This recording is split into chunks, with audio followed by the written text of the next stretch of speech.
मित्रों, सर्वप्रथम मैं नेशनल पब्लिशिंग नेटवर्क के प्रति अपना अभिवादन और अग्रिम आभार व्यक्त करता हूं और उन्हें यह बधाई भी देता हूं कि उन्होंने कहानी महोत्सव का यह आयोजन कर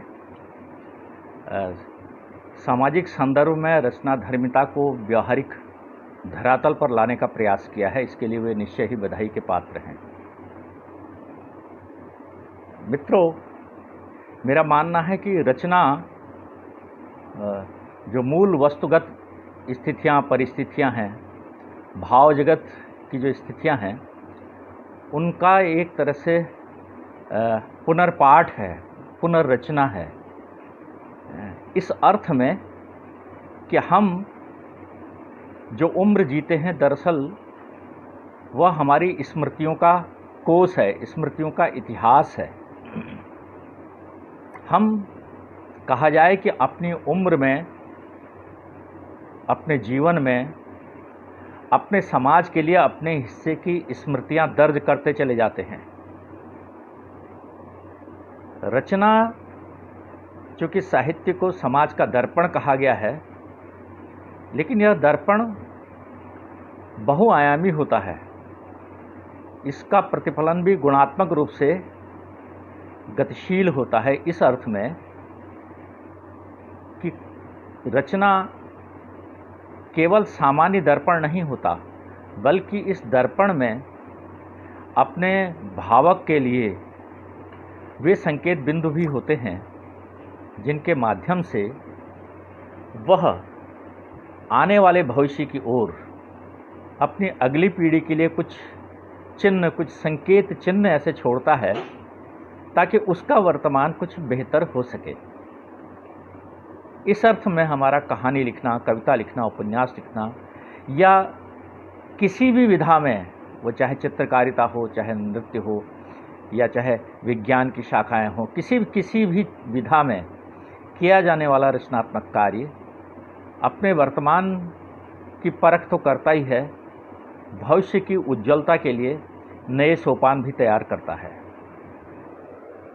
आज मैं जिस कहानी का आपके समक्ष पाठ कर रहा हूँ, अव्वल तो मुझे लगता है कि समय को देखते हुए मैंने इसको छोटा किया, लेकिन ये कुछ ज़्यादा ही छोटी हो गई है। लेकिन मेरी कोशिश है कि एक चुटीली सी बात के भीतर कुछ गंभीर बात हो सके। इस कहानी की विषय वस्तु परिवार और समाज में एक स्त्री की स्थिति, उसके संघर्ष, उसके विमर्श से लेकर उसके सशक्तिकरण तक कैसे जाती है और कैसे स्त्री एक न केवल बराबरी का दर्जा कि वह अनेक ऐसे संकेत, भाव संकेत भी और वस्तुगत परिस्थितियों में भी ऐसे कदम उठाती है हमारे समक्ष कि वह हमारी नई पथ प्रदर्शक भी बन सकती है, हमारी सुरक्षा कवच तो बनती ही है, हमें युद्ध के नए मैदान, चुनौतियों की नई दिशाओं के ठीक सामने खड़ा होने का साहस और संबल भी प्रदान करती है। तो आइए मैं अपनी कहानी कवच का पाठ करता हूँ।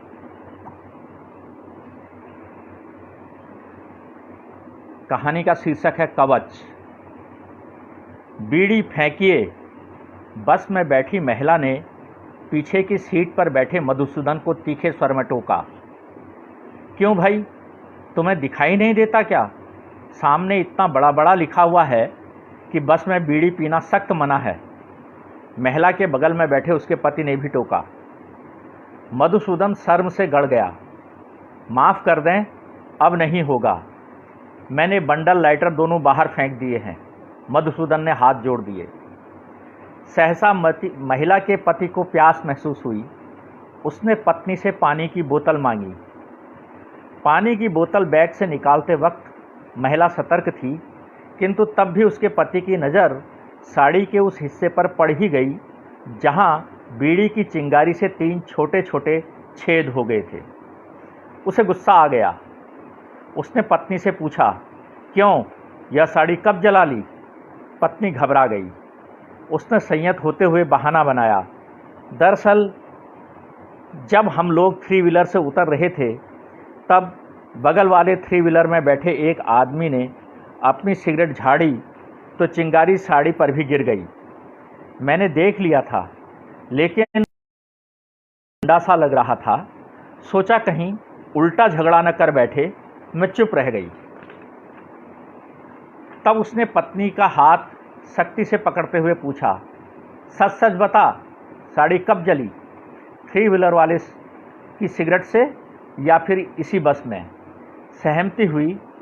वह सच बोल बैठी, इसी बस में। उसकी आंखें भय से बरबसी नीचे हो गईं। पति ने तत्काल उससे कुछ नहीं कहा, लेकिन कुछ देर बाद फिर उसने टोक ही दिया। लेकिन इस वक्त वह पत्नी से कहीं अधिक मधुसूदन की ओर मुखातिब होकर बोला, कहाँ से आ रहे हैं आप? जी पौड़ी गढ़वाल से। क्या करते हैं? जी अध्यापक हूँ। तो भी आपको इतनी तमीज़ नहीं है कि बस में कैसे जाना चाहिए? जी भूल हो गई सर, माफ़ी मांग ली है। माफ़ी से क्या मतलब? तुम अगली बस में फिर बीड़ी पियोगे। अरे नहीं भाई साहब, कान पकड़ लिए हैं। मुझे आप लोगों को हुई तकलीफ़ का एहसास हो गया है, प्लीज़ मुझे शर्मिंदा न करें, मधुसूदन ने कहा। कान पकड़ लेने और हाथ जोड़ देने से क्या होता है? अब सब कुछ तो आपने बोल ही दिया है साहब, मैं माफ़ी मांगने के सिवा और कर ही क्या सकता हूँ। माफ़ी मांगने से बेहतर होगा कि अपनी सारी डिग्रियां जला डालो, डूब मरो तुम। वह लगभग झल्ला पड़ा। मामला गंभीर होता देख पत्नी ने पति को शांत हो जाने को कहा, लेकिन पति ने उसे झिड़का, बीच में मत बोलो। वह सीट बदलने के लिए उठ खड़े हुए मधुसूदन पर फिर से बरसा। सीट बदल लेने से क्या आदत सुधर जाएगी? ऐसे लोगों को तो सीधे बस से नीचे उतार देना चाहिए। अब तक चुपचाप गलती स्वीकार कर लगातार माफ़ी मांगे चले आ रहे मधुसूदन का मन इस बार सचमुच बहुत गहरे तक भिद गया। मधुसूदन उदास हो आया। सहयोग के लिए उसने पिछली वाली सीट की ओर देखा। एक यात्री उठकर खड़ा हो गया। अरे भाई साहब, कोई बात नहीं, आप यहाँ आ जाइए। उस महिला के पति में अब फिर कुछ अनमना सा भाव आया। इस पर मधुसूदन ने तत्काल मौका देखा और महिला के पति से खुश होकर पूछ लिया, भाई साहब प्लीज़ आप बता दीजिए रफू में कितना लग जाएगा, मैं पे कर देता हूँ। तभी आसपास की सीटों पर बैठे दूसरे लोग भी सहमति में बोल उठे, एकदम ठीक कह रहे हो भाई, आप इन्हें रफू का खर्च दे दीजिए, मामला तभी शांत होगा। एक दो आवाज़ें महिला के पति के पक्ष में भी उठीं, यार महंगी साड़ी है, अगले को दर्द तो होगा ही, लेकिन अब ठीक हो गया। वह तत्काल मधुसूदन पर गुर्राया, अच्छा तो अब आप रफू के 150 रुपये देकर अपनी बदतमीजी पर विराम लगाना चाहते हैं? मधुसूदन के चेहरे पर खीज अब पूरे तनाव के साथ खिंचाई। वह समझ नहीं पा रहा था कि इस मुसीबत से कैसे छुटकारा मिले। तभी सीट बदलने को पीछे से उठ आए व्यक्ति ने इस आदमी को आड़े हाथों ले लिया। बदतमीजी तो दरअसल आप कर रहे हैं जनाब। महिला के पति ने उस आदमी के बीच में बोलने पर सख्त मुखालफत की। देखिए, आपसे तो मैं कुछ भी नहीं कह रहा हूँ, आखिर मैं भी मैनेजर हूँ, वेल क्वालिफाइड हूँ। कार खराब हो जाने पर आज मुझे बस में बैठना पड़ा है। मुझे एहसास है कि मुझे क्या नुकसान हुआ है। आपको क्या? आप क्यों बीच में कूद रहे हैं? देखिए, आप बड़े आदमी होंगे तो अपने लिए, बस में सबने बराबर का टिकट लिया है। खामखा पूरे 1.5 घंटे से आपने तमाशा मचा रखा है। लोगों का मूड गर्म हो जाने वाली बात का वह तत्काल मधुसूदन पर गुर्राया, अच्छा तो अब आप रफू के 150 रुपये देकर अपनी बदतमीजी पर विराम लगाना चाहते हैं? मधुसूदन के चेहरे पर खींच अब पूरे तनाव के साथ खिंचाई। वह समझ नहीं पा रहा था कि इस मुसीबत से कैसे छुटकारा मिले। तभी सीट बदलने को पीछे से उठकर आए व्यक्ति ने इस आदमी को आड़े हाथों ले लिया। बदतमीजी तो दरअसल आप कर रहे हैं जनाब। महिला के पति ने उस आदमी के बीच में बोलने पर सख्त मुखालफत की। देखिए, आपसे तो मैं कुछ भी नहीं कह रहा हूँ, आखिर मैं भी मैनेजर हूँ, वेल क्वालिफाइड हूँ। कार खराब हो जाने पर आज बस में मुझे बैठना पड़ा है। मुझे एहसास है कि मुझे क्या नुकसान हुआ है। आपको क्या? आप क्यों बीच में कूद रहे हैं? देखिए, आप बड़े आदमी होंगे तो अपने लिए, बस में सबने बराबर का टिकट लिया है। खामखा पूरे 1.5 घंटे से आपने तमाशा मचा रखा है। लोगों का मूड गर्म हो जाने वाली बात का महिला के पति पर तत्काल असर हुआ। वह कुछ शांत, कुछ संयत और सतर्क हो आया। बोला, माफ़ कीजिए भाईजान, अगर मेरी कोई बात आपको हर्ट कर गई हो तो। देखिए, हर आदमी अपने अपने हिसाब से मेहनत करता है। हर एक के कारोबार में 10 तरह की झंझट मुसीबतें होती हैं। दोस्त के यहाँ शादी में जा रहे हैं हम लोग, इतनी महंगी पार्टी वियर साड़ी है। श्रीमान का क्या है, सॉरी बोला और बात खत्म समझी। खामियाजा तो हमें भुगतना पड़ रहा है। और फिर हमारी तो सोसाइटी का स्टेटस भी ऐसा है कि हम ऐसे वैसे कपड़े लत्ते नहीं पहन सकते। तो ये ले लो 200 रुपये भाई साहब प्लीज़। मधुसूदन ने 200 रुपये का नोट उनके आगे बढ़ाया। अपनी जेब की शोभा बढ़ाइए इन 200 रुपये से। हम नहीं पहनते टल्ले वाले कपड़े भी, बता दिया ना। हमारे तो सीधे 7,000 का नुकसान हुआ है। कम नहीं होती बिना किसी गलती के 7,000 की चोट, समझे। बीड़ी पीकर साड़ी तो तुमने जला ही दी है, अब भर सकते हो 7,000 का हर्जाना। बोलो, बड़े आए 200 रुपये दिखाने वाले। मधुसूदन को तो जैसे सांप सूंघ गया। काटो तो खून नहीं। 500 या 1,000 रुपये की भी बात होती तो एक बार की वह तड़ाक से इसके मुंह पर पटक कर इज्जत बचा लेता, लेकिन 7,000 के इस विस्फोट से तो उसकी आंखों के आगे मानो एकाएक अंधेरा ही छा गया। इधर महिला ने पति को फिर से शांत करने की कोशिश की। प्लीज़ अब छोड़िए भी, क्यों बात को बढ़ा रहे हैं। अभी परसों ही तो इतना बड़ा झगड़ा हुआ है, क्या मिला, बेइज्जती ही तो हाथ लगी। 100 बार कहती हूँ कि मत लिया करो मेरे लिए इतनी महंगी साड़ी। और फिर ऐसे लोगों से उलझने समझाने से भला कुछ सुधरता है। कमबख्त, एक तो हमारी गाड़ी को भी आज ही ख़राब होना था। शट अप, तुझे तो बैठे बैठे सब मिल जाता है ना। बेमतलब के उपदेश मत झाड़ा कर, टांग मत अड़ाया कर बीच में, चुपचाप बैठी रह। पति ने उसे लताड़ दिया। महिला सहम गई। दरअसल वह तो शादी के पिछले 4 सालों से इस आदमी की रग रग जान रही है। इसका बस चले तो यह आदमी रोम रोम से रुपये खाए, हीरे जवाहरात खाए। 2-2 रुपयों के लिए जो अपने कारीगरों को सताता है, आए दिन मारपीट करता है, यह मेरी या किसी की भी क्या सुनेगा। महिला की आंखों में ऐसी सैकड़ों घटनाओं का बवंडर नाचने लगा। उधर बस में यात्रियों के बीच से तरह तरह की टिप्पणियां उछलने लगीं। कोई कहता, यार इतनी महंगी साड़ी है, अगले को दर्द तो होगा ही। कोई कहता, यार हाँक रहा है साला, इतने की कहाँ होगी। तो कोई कहता, यार साड़ी चाहे जितने की है, झगड़ा तो दरअसल बुरी आदत का परिणाम है। ऐसी तमाम टिप्पणियों से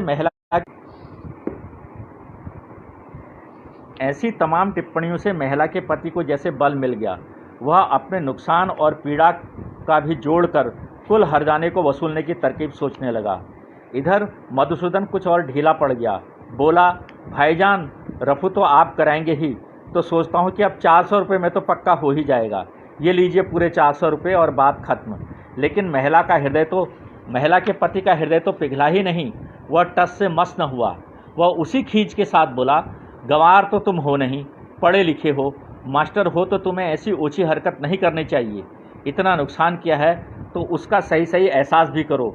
7,000 की चोट कोई कम नहीं होती। मधुसूदन के लिए चुल्लू भर पानी में डूब मरने की स्थिति हो गई। कम नहीं, पूरे 7,000 रुपये की कीमत। उसकी आंखों के आगे जैसे सारी दुनिया घूमने लगी। उसने किसी तरह पीछे की तरफ मुड़कर देखा। सारी सवारियों की नज़र उसी पर गड़ी हुई थी। क्या करे और क्या न करे।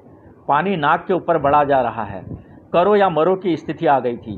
अंततः आत्मसम्मान का ज्वालामुखी फट ही पड़ा। महिला के पति की ओर वह कड़क अंदाज में बोला, साड़ी की सही सही कीमत बता। मधुसूदन ने जैसे एक नया जोश आ गया था। मधुसूदन के साड़ी की कीमत अदा कर देने तक की मनसा पर महिला के पति में जैसे किसी विजेता की भांति हर्ष की लहर दौड़ गई। वह स्थिति को सहज और नियंत्रण में तराशने की कोशिश करते हुए बोला, अरे भाई, पहले आप शांत होकर तो बोलिए। मधुसूदन ने कहा, शांति की ऐसी तैसी बदतमीजी से तो तू खुद ही बात कर रहा है। सीधे सीधे बोल, साड़ी की सही सही कीमत कितनी है। मधुसूदन अब पूरे आक्रोश में था, पूरे ताव में। देखिए, इस तरह बात नहीं की जाती, तो बकबक मत कर, कहकर मधुसूदन महिला की ओर मुखातिब हो गया। हाँ बहन जी, आप बताइए कितने में खरीदी यह साड़ी आपने। मुझे कुछ नहीं चाहिए। पति की उल जुलूल हरकतों को लेकर भीतर ही भीतर खींच रही और सुबक रही महिला ने सिर उठाए बिना ही उत्तर दिया, नहीं नहीं, आप बताइए सचमुच में यह साड़ी आपने कितने में खरीदी थी। महिला फिर कुछ नहीं बोली, लेकिन अब मधुसूदन के बगल में बैठा हुआ आदमी मधुसूदन पर बिफर पड़ा। यार तुम भी अजीब आदमी हो।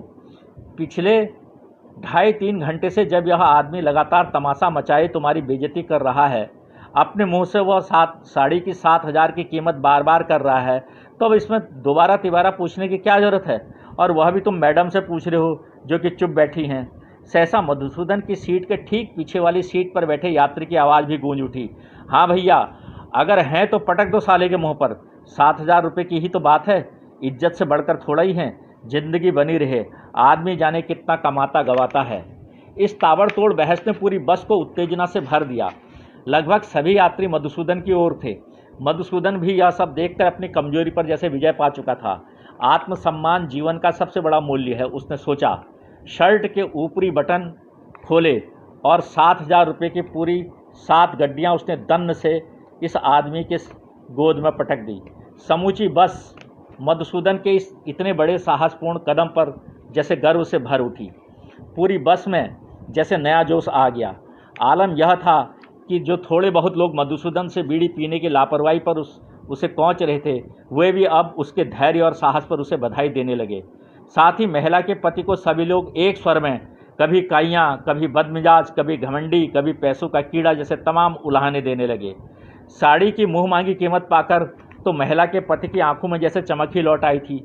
उसे लगा कि रास्ते भर की उसकी जो भी झिकझिक रही वह बेकार नहीं गई, लेकिन उसकी आंखों की यह चमक ज़्यादा देर तक टिक नहीं पाई, धुंधली पड़ गई। दरअसल खार खाए मधुसूदन ने उस पर अपना अंतिम वस्त्र चला दिया। वह पूरे आवेश में खड़े होकर समूची बस को संबोधित करते हुए बोला, सुनो भाई लोगों, सुनो। आप सभी जानते हैं कि मुझसे बीड़ी पीने की बहुत बड़ी गलती हो गई थी और फिर मेरे दुर्भाग्य से बीड़ी की 2-3 चिंगारी मैडम की साड़ी पर भी जा गिरी। मैडम की साड़ी में छोटे छोटे 2 छेद भी हो गए। मुझे इस बात का गहरा मलाल है, मैं शर्मिंदा भी हूँ, लेकिन मैंने इसके लिए बहन जी से और इनके पति महोदय से कई बार माफ़ी मांग ली है। बीड़ी का बंडल और लाइटर मैंने पहले ही बाहर फेंक दिए थे, लेकिन ये महोदय हैं कि हरिद्वार से लेकर नजीमाबाद तक सारे रास्ते मुझे किस तरह जलील करते हुए झगड़ा करते चले आ रहे हैं, आप सभी लोग देख रहे हैं। आप सभी गवाह हैं कि मैं लगातार हाथ जोड़े हुए इनसे बराबर माफ़ी मांगता आ रहा हूँ। 200 रुपये करके 400 रुपये का रफू का खर्च भी मैं देने को तैयार हो गया था, लेकिन यह साहब इस पर भी नहीं माने। अंत में इन्होंने साड़ी के पूरे 7,000 रुपये के नुकसान की भरपाई की बात कही। मैंने अब आप सबके सामने ये 7,000 रुपये का भुगतान भी भर दिया है। और सुनो, अब मेरा कहना यह है कि जबकि मैंने साड़ी की कीमत यानी 7,000 रुपये पूरी तरह अदा कर दिए हैं, तो फिर अब यह साड़ी मेरी हुई। देखिए, मुझे इन बहन जी से कोई शिकायत नहीं है, लेकिन अब मैं इस बड़े ओहदे, बड़े रसूख वाले आदमी से मांग करता हूँ कि यह साड़ी तत्काल मुझे उपलब्ध कराए और पूरी ईमानदारी से। साथ ही मधुसूदन ने यह चेतावनी भी दे डाली, अगर इस घमंडी आदमी ने मुझे यह साड़ी उपलब्ध नहीं कराई तो मैं सबके सामने स्पष्ट बता रहा हूँ कि मैं अब इस आदमी की इतनी ठुकाई पिटाई लगाऊंगा कि जितना इसने अब तक मुझे जलील किया है। चेतावनी सुनकर महिला का पति भौंचक रह गया। उसे काटो तो खून नहीं जैसी स्थिति हो गई। झगड़े तो उसके जीवन में आए दिन होते रहते हैं, लेकिन पति के सामने उसकी ऐसी किरकिरी कभी नहीं हुई थी। आगे कुआं पीछे खाई, आगे नात में पीछे पगहा, लेकिन ऐसी विकट स्थिति में भी उसने अपनी ऐंठ बनाए रखी। मधुसूदन से वह कड़कते हुए बोला, ठीक है, स्टेशन आने दो, मैं साड़ी चेंज करवा दूंगा। और तभी सहसा बस में अब तक का सबसे बड़ा विस्फोट यानी महाविस्फोट हो गया। एक झटके से वह महिला एकाएक खड़ी हुई और तड़ाक से एक झन्नाटेदार थप्पड़ उसने अपने पति और मधुसूदन के गाल पर जड़ देने की घोषणा की और बस में सन्नाटा छा गया। फिर वह मधुसूदन की ओर मुखातिब होकर बोली, और तुम भी अपनी बदतमीजी बंद करो। द्रौपदी समझ रखा है क्या तुम दोनों ने मुझे? 2 पैसे हो गए और जरा सी ताकत हो गई तो उतर आए सरे बाजार किसी भी महिला की इज्जत उतारने। खबरदार जो किसी ने भी मेरी साड़ी छुई। फिर वह अपने पति पर फिर से बिफर पड़ी, और शर्म नहीं आती तुम्हें भी? तुम्हारी ज़िंदगी में रुपए ही सब कुछ हैं या अपनी भी कोई मान मर्यादा है? मैंने आज तक कभी तुम्हारे आगे मुँह नहीं खोला, कभी किसी बात पर ना नहीं की, लेकिन आज मैं कोई चेंज वेंज नहीं करूँगी। बहुत हो गया तुम्हारा अत्याचार। तुमसे अगर और अधिक कुछ नहीं बोला जाता तो अब मैं बोल रही हूँ कि तुम चुप रहो, जैसा मैं कह देती हूँ, वरना मैं सीधे थाने जाऊँगी और तुम दोनों के ही खिलाफ FIR लिखवाऊँगी, समझे? कहते कहते वह बिलक बिलक कर रो तो पड़ी ही, किंतु उन्हें बराबर चेतावनी भी देती रही, चीखती हुई। अचानक हुए इस विस्फोट से महिला का पति तो हक्का बक्का रह ही गया जड़वत, मधुसूदन भी भौंचक रह गया, बल्कि समूची बस में ही जैसे एकदम फिर से सन्नाटा छा गया। तभी एक जोरदार आवाज़ में वह ड्राइवर से भी बोली, ड्राइवर भैया गाड़ी रोक दो। कंडक्टर से बोली, भैया कंडक्टर गाड़ी रुकवा दो, मैं उतर रही हूँ यहीं इसी जगह, मुझे इस बस में अब और सफ़र नहीं करना है। बस रुक गई। महिला ने अपने पति की गोद में पड़े 7,000 रुपये झटके से उठाए और वापस मधुसूदन की गोद में दंड से पटक दिए। फिर वह फुर्ती से उसने अपना बैग उठाया और अपने पति को साथ लेकर दंदनाती हुई बस से नीचे उतर गई। पति को लगा जैसे कि उसे कवच मिल गया है, जबकि पृथ्वी की अतल उदासी में डूबी कवच बनी यही पत्नी अब सामने से आ रही नई बस को हाथ दे रही थी। कहानी समाप्त। धन्यवाद। तो मित्रों, यह है कहानी जिसमें स्त्री लगातार अपमान झेलती आती है। प्रत्यक्ष और अप्रत्यक्ष रूप से भी उसे दोयम दर्जे का समझा जाता है, लेकिन जब कभी उसका आत्मसम्मान जगता है तो वह अपने बराबरी के हक होने की पूरी बात को पूरे तर्क के साथ दर्ज करती है और हमें कुछ नए संकेत भी प्रदान करती है। यह कहानी आप सबको कैसी लगी, इस पर यदि आप लोगों के कोई सवाल बनते हों तो कृपया सवाल पूछें।